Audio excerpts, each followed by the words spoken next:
दुनिया के लिए भले ही स्ट्रेट ऑफ हॉर्मुज एक बार फिर से बंद हो, लेकिन भारत के लिए उस रास्ते से तेल और एलपीजी के आने का सिलसिला जारी है। ईरान से एक और बड़ा तेल टैंकर भारत पहुंच चुका है। इस जहाज में करीब 20 लाख बैरल कच्चा तेल लदा है।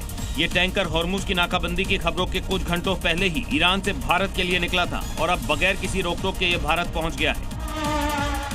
आपको बता दें कि ये तेल का टैंकर उस समय भारत पहुंचा है जब ईरान ने एक बार फिर हॉर्मुज स्ट्रेट को बंद करने का ऐलान कर दिया है। ईरानी सेना ने समुद्री रास्ते पर फिर से कड़ा पहरा लागू कर दिया है। इसी बीच अब युद्ध क्षेत्र से बड़ी खबर, IRGC ने ऐलान किया है कि हॉर्मुज पूरे तरीके से बंद रहेगा।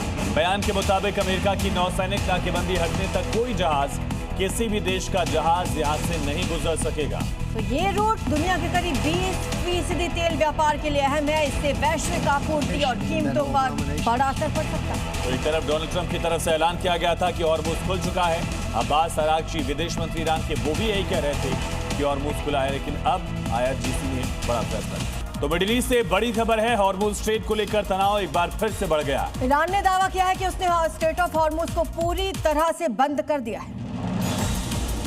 ईरान की रेवोल्यूशनरी गार्ड IRGC जहाजों को VHF संदेश जारी कर रही है कि किसी भी देश का कोई भी जहाज अब इस रास्ते से नहीं गुजर सकता। IRGC का कहना है कि ये फैसला तब तक लागू रहेगा जब तक अमेरिकी नौसैनिक नाकेबंदी हटाई नहीं जाती। साथ ही ईरान ने यह भी कहा कि अब इस जल मार्ग से गुजरने के लिए उसकी मंजूरी लेनी होगी। ईरान ने डोनाल्ड ट्रंप के बयानों को भी खारिज करते हुए कहा कि उनकी बातों की कोई भी विश्वसनीयता नहीं है। अमेरिकी राष्ट्रपति डोनाल्ड ट्रंप ने ईरान पर हमला बोला, कहा कि ईरान अब अमेरिका को ब्लैकमेल नहीं कर सकता। ट्रंप ने दावा किया कि ईरान के पास न मजबूत नौसेना है और न ही वायुसेना और न ही प्रभावी नेतृत्व है। ट्रंप ने कहा है कि स्ट्रेट ऑफ हॉर्मुज को बंद करने की धमकी देकर ईरान लंबे समय से दबाव बनाने की कोशिश करता रहा है, लेकिन अब ऐसा नहीं चलेगा। हालांकि ट्रंप ने यह भी कहा कि दोनों देशों के बीच बातचीत सकारात्मक दिशा में आगे बढ़ रही है। ट्रंप ने कड़े शब्दों में कहा कि ईरान अमेरिका को ब्लैकमेल नहीं कर सकता और उसे अपने पुराने रवैये से बाज आना होगा। ट्रंप के सख्त रुख के बीच अब नजरें इस बात पर हैं कि बातचीत का नतीजा क्या निकलेगा। बड़ी खबर, राष्ट्रपति ट्रंप ने ये कहा कि अमेरिका और ईरान के बीच बहुत अच्छी बातचीत चल रही है। खास समझौते की उम्मीद अभी बाकी है। साफ किया कि ईरान 21% वैश्विक तेल आपूर्ति वाले हॉर्मुज को बंद करने की धमकी देकर अमेरिका को ब्लैकमेल नहीं कर सकता। अमेरिका सतर्क है लेकिन आशावादी भी है।